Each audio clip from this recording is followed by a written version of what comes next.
Welcome back. Tonight, I take you to Salem, 1894, to a house that time seems to have forgotten.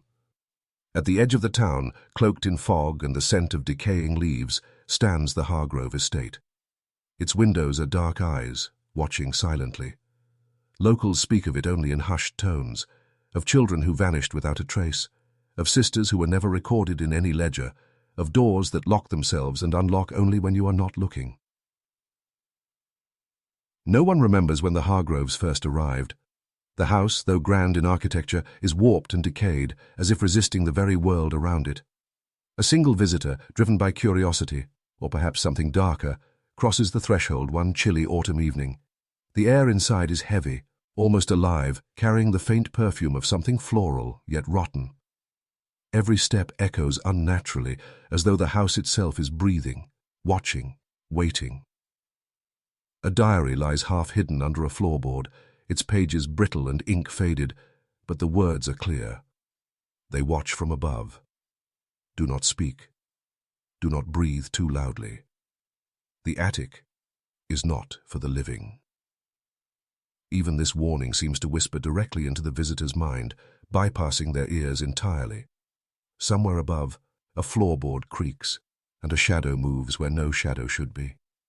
It is here, in this house of whispers and vanished souls, that the Hargrove sisters' story begins, but not in any history book, not in any census, not in any town record. They were carefully erased, their existence buried alongside the attic's secrets. And yet, the house remembers everything.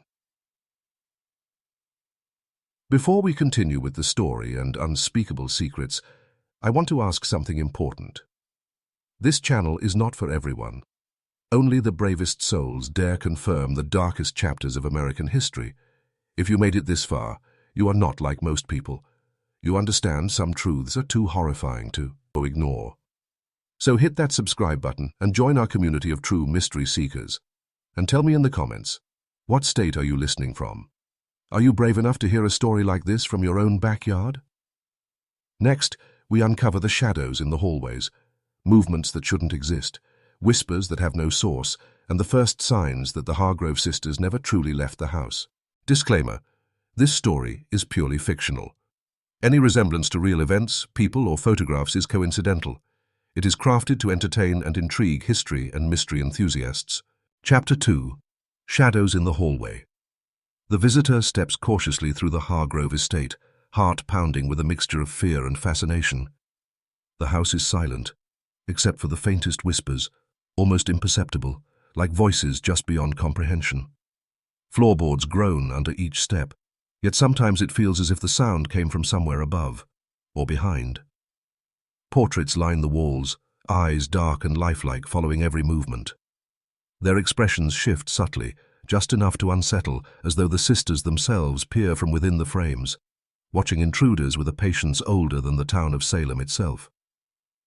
A sudden draft brushes the visitor's neck, carrying a whisper that chills the very marrow. You shouldn't be here. The hall stretches longer than it should, bending reality. A door opens slightly, revealing nothing but shadow. Yet from within, the faint outline of two figures seems to shift. Two sisters? Or merely the imagination of a terrified mind? Every instinct screams to turn back, yet something, compulsion, curiosity, or perhaps the house itself, pushes forward. The visitor notices marks on the floor, small depressions that were never there moments before. The whispers grow louder, layering one over the other in unintelligible murmurs. The house is alive, a living memory of its absent inhabitants, replaying moments no one else can remember. And in the corners of the eyes, fleeting shapes flit like smoke, always gone when looked at directly. In that instant, the visitor realizes the house isn't merely haunted. It is aware. Every shadow is a warning, every whisper a lure. And the sisters, erased from history, are still here, in ways that defy reason. Next, the visitor will confront the locked attic, the place where the Hargrove sisters' darkest secrets are hidden and where the first real horrors of the house await. Before we go deeper, understand this. This story isn't for everyone. If you're still here, You're one of the few who can face what America buried. Subscribe now, and tell me in the comments, what state are you listening from? And would you dare hear this story from your own backyard? Chapter 3. The Locked Attic. The visitors' footsteps falter as they reach the top of the narrow staircase. The air grows colder, heavier, pressing against their chest. At the end of the hall stands a door unlike any other in the house. Wood warped, paint peeling, iron hinges rusted. Dust coats it thickly, as if the world itself has forgotten its existence. Yet the door emanates an almost tangible pull, a silent beckoning that gnaws at the edges of reason. Every instinct warns, do not enter. But curiosity, an irresistible, gnawing force, pushes forward.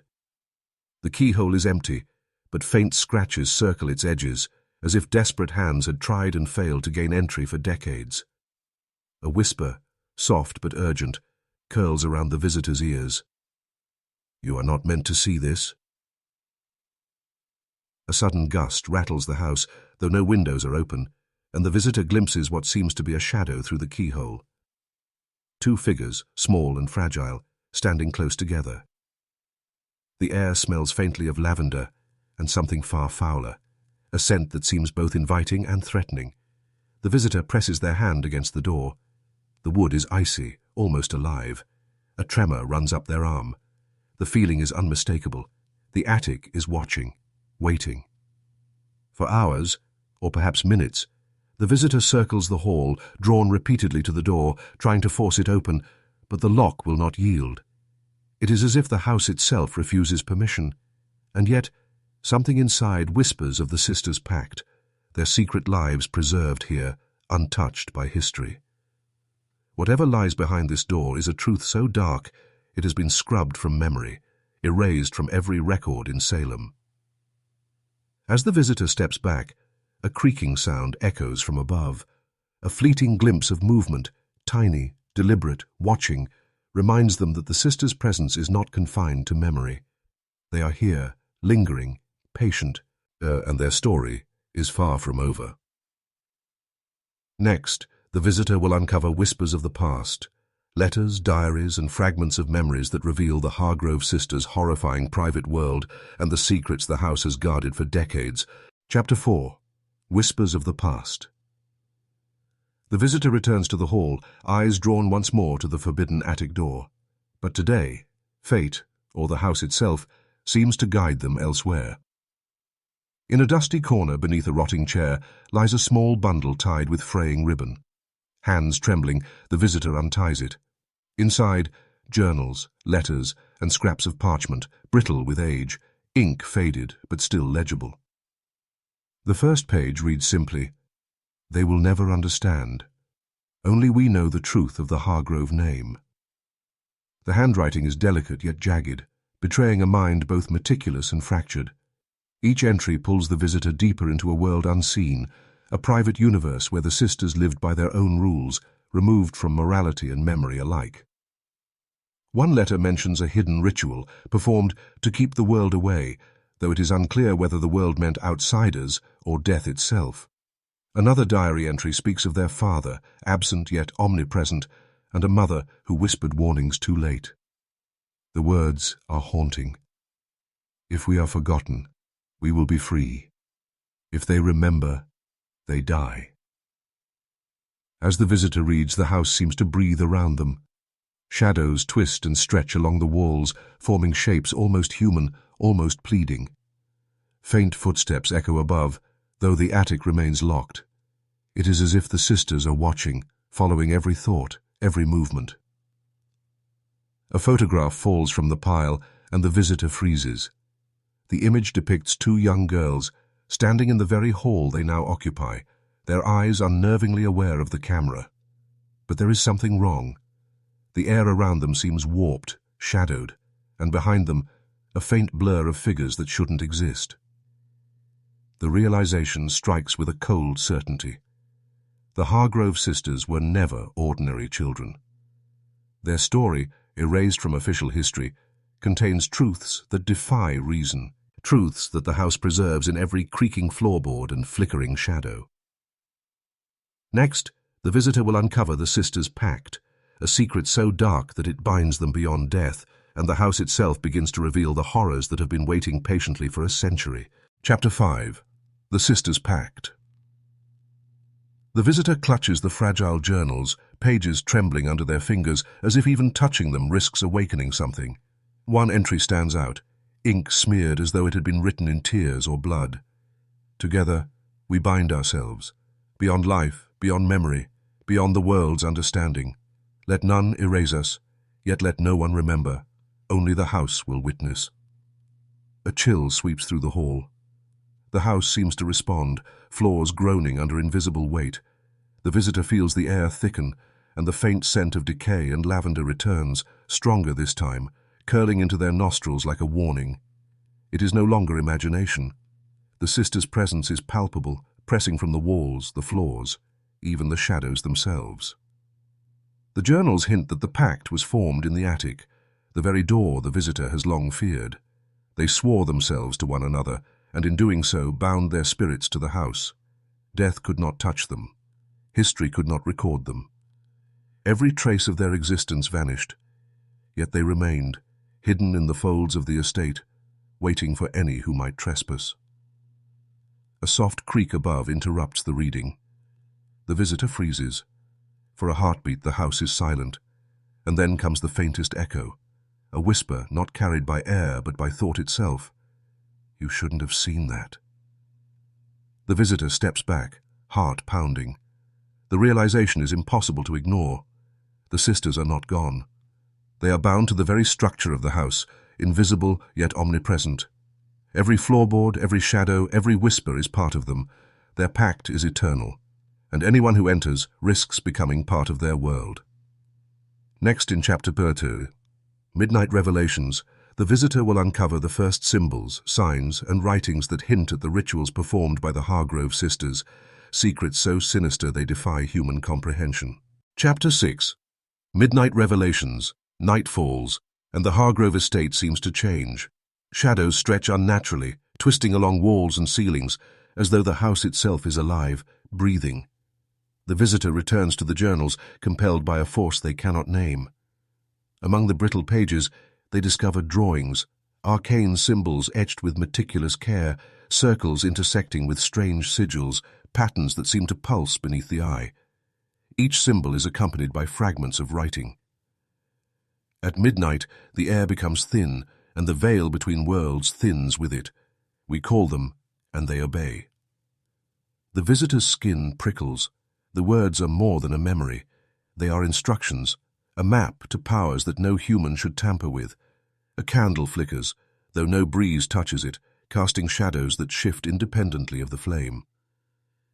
In the corner of the room, a mirror reflects movement that the visitor cannot see directly, a fleeting glimpse of two figures standing together, watching silently. Then come the noises, soft scratching from above, rhythmic and deliberate. It is as though something, or someone, is walking on the attic floorboards, pacing, waiting, patient. The visitor wonders if the sisters are performing their ritual even now, even after death, their spirits bound to the house, repeating a ceremony that erases all evidence of their existence. A faint chant drifts down the stairs, not in words, but in intent, urgent, commanding, yet distant. It reverberates in the mind rather than the ears. The visitor feels the house leaning closer, every shadow a hand reaching for them, every floorboard a warning. These rituals are not remnants of history.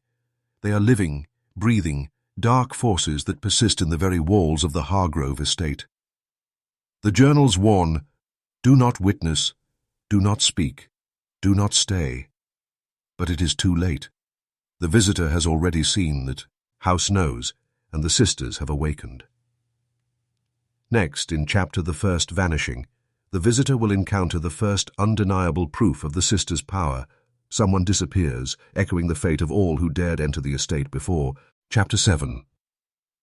The First Vanishing. The visitor moves cautiously, clutching the journals and following a narrow hallway toward the attic staircase. The house is alive with sound, Soft scratching, faint whispers, and the irregular groan of wood that seems almost deliberate. Every instinct screams to leave, yet something pulls them forward, a curiosity too dangerous to resist. Suddenly the visitor freezes. A door at the end of the hall, previously closed, stands slightly ajar. Inside, the shadows seem to breathe. A chill wind carries a whisper. "Do not come closer. Yet come."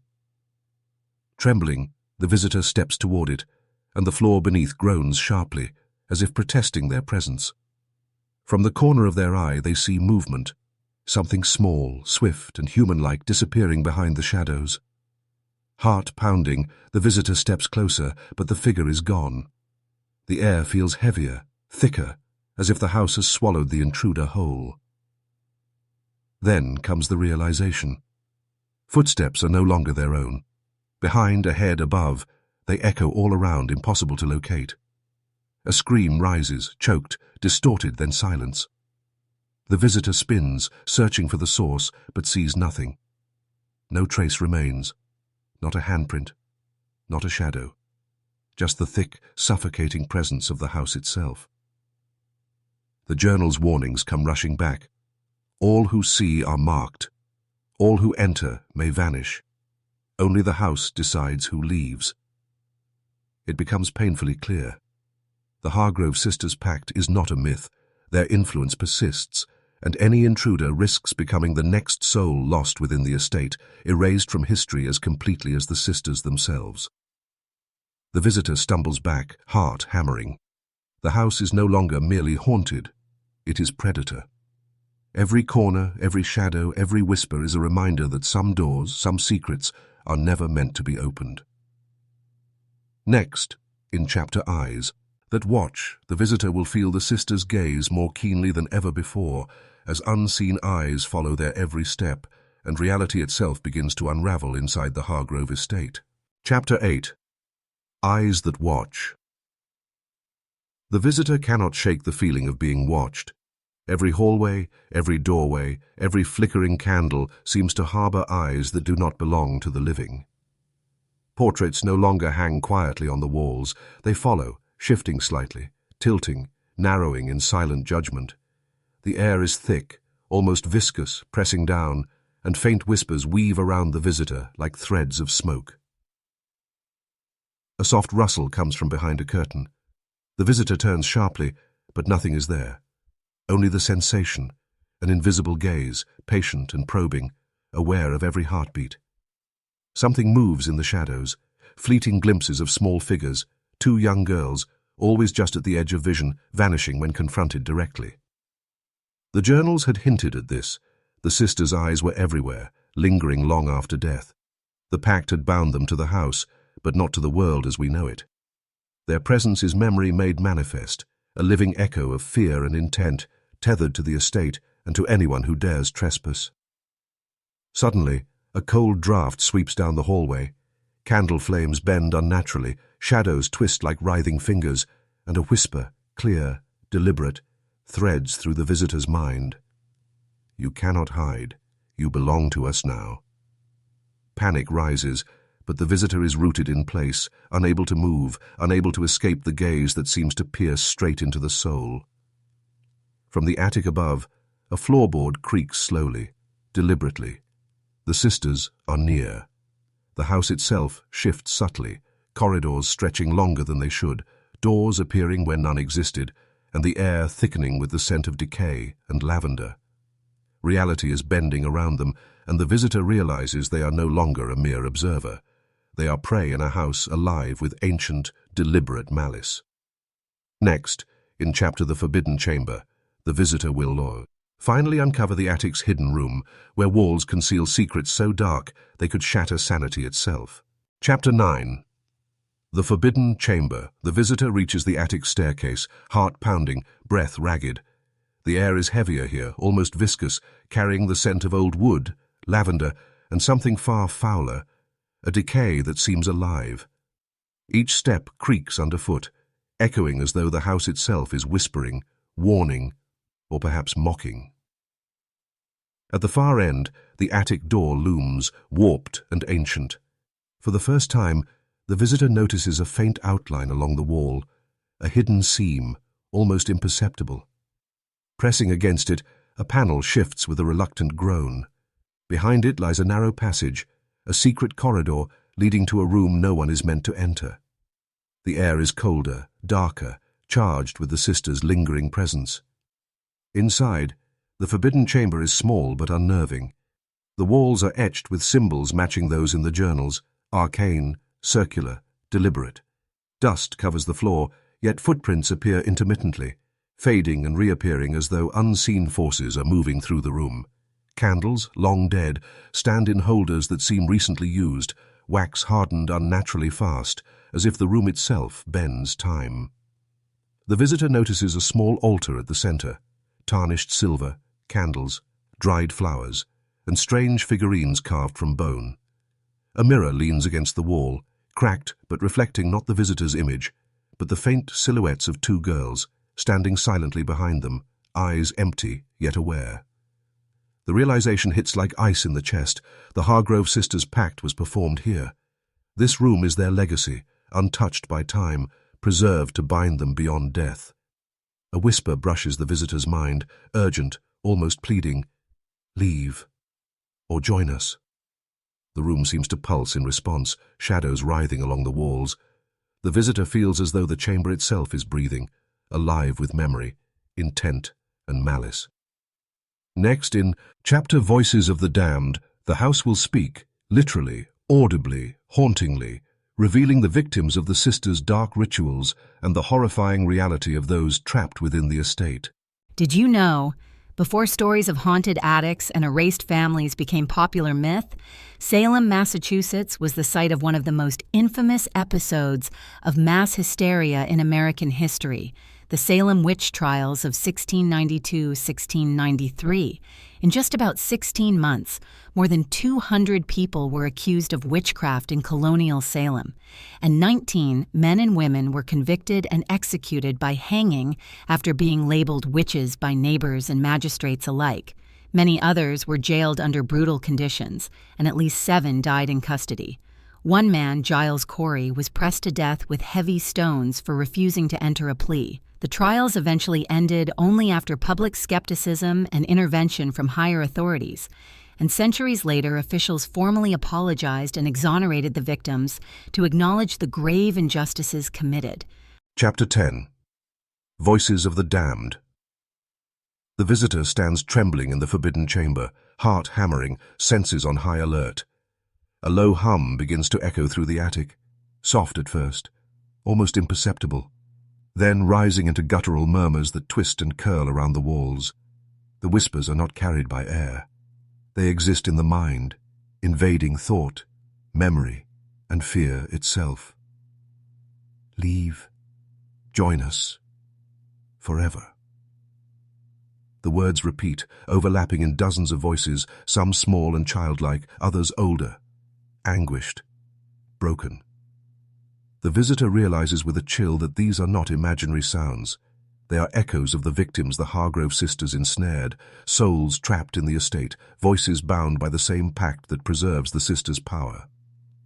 Shadows shift and pulse along the walls, forming twisted figures that flicker in and out of existence. One shape coalesces into a small girl, her face pale, eyes empty, and hand extended as if asking the visitor to follow. Another figure, taller, looms behind, silently watching, its presence heavy, suffocating. The house seems to respond to the visitor's fear, every creak, every whisper, every cold gust of air orchestrated to disorient, to trap, to break. The visitor feels reality bending, the walls stretching slightly, the ceiling lowering, the floor tilting. Time itself seems to slow, pulse, then halt. Then a single clear voice rises above all the others. You cannot leave. Not yet. The visitor spins, trying to locate the source, but the attic mirrors only flicker back the shadows of 2 girls, the Hargrove sisters, watching, patient, eternal. The visitor understands. The house is alive with memory, with intent. Every step, every heartbeat is observed. Every sound, every thought is catalogued. The voices are warnings, but also invitations, pulling the unwary deeper into the estate's dark heart. Next, in chapter Unraveling Reality, the visitor will struggle to separate hallucination from truth as the sisters' legacy begins to warp perception itself and the estate threatens to swallow their mind entirely. Chapter 11. Unraveling Reality. The visitor staggers back from the voices, trembling, mind spinning. The attic is no longer a room but a labyrinth. Shadows stretch into impossible angles, corridors twist upon themselves, and familiar walls shift as though the house resents observation. Every step forward feels like a step deeper into a waking nightmare. The mirrors reflect more than the visitor. They replay fleeting images of the Hargrove sisters. Sometimes they are children, sometimes women, sometimes shadows that flicker too fast to comprehend. Yet the reflection never matches the visitor's own, distorted by subtle impossibilities. A missing hand, eyes that bleed shadow, a face that is simultaneously familiar and alien. Whispers grow louder, overlapping with memory and imagination. The visitor cannot tell which are real, which are echoes, and which are the sisters' deliberate manipulations. Each corner holds movement that vanishes when confronted. Every sound, a creak, a sigh, a faint giggle, feels intentional, orchestrated to unbalance, to fracture perception. The journal's warnings replay in the mind like a chorus of dread. Do not witness, do not linger, do not stay. But lingering is inevitable. Curiosity and terror have woven an unbreakable chain. The visitor begins questioning whether the vanishing earlier was real or imagined, whether the shadows have always existed, whether the sisters are alive, or if the house itself is their eternal body. Then comes a sudden clarity, a glimpse of the truth behind the madness. The sisters' pact is not merely spiritual, nor merely supernatural. It warps reality, erases evidence, bends time and space, and feeds on anyone who trespasses. And now, the visitor is no longer just an observer. They are a participant in the estate's dark memory, a part of the sisters' story unfolding, whether they survive or vanish. Next, in chapter 10, the final reflection, the visitor will face the mirror that reveals the full horror of the sisters' curse, a revelation that may shatter sanity and leave no escape from the house's eternal grasp. Chapter 12. The final reflection. The visitor stands before the mirror, the only object in the chamber untouched by dust or decay. Its surface shimmers unnaturally, reflecting not the attic around them, but a warped reality where shadows move independently and time folds in upon itself. The reflection is not theirs, it is the Hargrove estate itself, alive and sentient, containing every whisper, every vanish, every terror that has ever occurred within its walls. The visitor sees the sisters clearly now, their forms oscillating between child and adult, shadow and substance. Their eyes, dark pools of eternity, stare not just at the reflection but at the visitor's soul. The mirror does not reflect, it shows truth, the pact, the rituals, the vanished souls, and the house's ability to erase existence from memory. A faint ripple passes across the mirror's surface. Within it, the visitor sees themselves, but altered. Their expression mirrors horror, yet something more, an echo of the sisters' pact. A whisper threads through the mind, look and become part of us, be remembered only here, only in shadow. The visitor turns, but the chamber is no longer as it was. The walls pulse, corridors bend, shadows stretch toward them like hands. Every exit is gone, every familiar landmark warped beyond recognition. The house itself has folded them into its memory, and the mirror confirms what the journals implied all along. Those who enter the Hargrove estate do not leave unmarked. A scream, faint, distant, perhaps imagined, echoes through the attic. The mirror shows other faces, lost visitors, trapped in reflection and shadow, warnings and proof of the sisters' power. The visitor realizes that history is irrelevant here. The house erases records because it contains truth, and truth is far too dangerous to survive outside its walls. Next, in chapter Erased from Memory, all traces vanish. And the Hargrove sisters' story concludes not in history books, not in census records, but in the lingering whispers of the estate, a darkness untouched by time, leaving only the house and the memory of those brave or foolish enough to enter. Chapter 13. Erased from Memory. The visitor stands at the heart of the estate, chest heaving, mind frayed. The attic, the forbidden chamber, the mirrors, the whispers, all of it is collapsing inward, as if the house is swallowing its own memory. The journals crumble to dust in their hands. The inscriptions on the walls fade like mist. Footsteps vanish, shadows dissolve, and the air grows unnaturally still. Outside, Salem continues unaware, the town's streets untouched by the horrors that unfolded in the estate. Inside, the Hargrove sisters' legacy persists, but only in the house itself. Every trace of their existence, official records, photographs, letters, even memories of those who survived, erases itself, leaving only an oppressive silence that hums with invisible life. The visitor realizes too late that they will not leave unchanged. They are marked, a witness to something the world cannot acknowledge. The house has claimed another story, another soul. The sisters' pact endures, eternal, their presence now fully entwined with the walls, the shadows and the mirrors that reflect not reality, but a darker truth. A faint whisper drifts through the stillness. History forgets us, but we remember everything. The visitor stumbles from the attic, but the estate seems endless, corridors folding into themselves, doors appearing and disappearing. Outside, the night is quiet, the fog thick and the town oblivious. The house waits, always, patient. Salem will remember nothing. The Hargrove sisters will remain erased. And yet, for those daring enough to approach, the whispers linger. A shadow in a window, a fleeting movement in the corner of the eye. A scent of lavender and decay carried on the wind.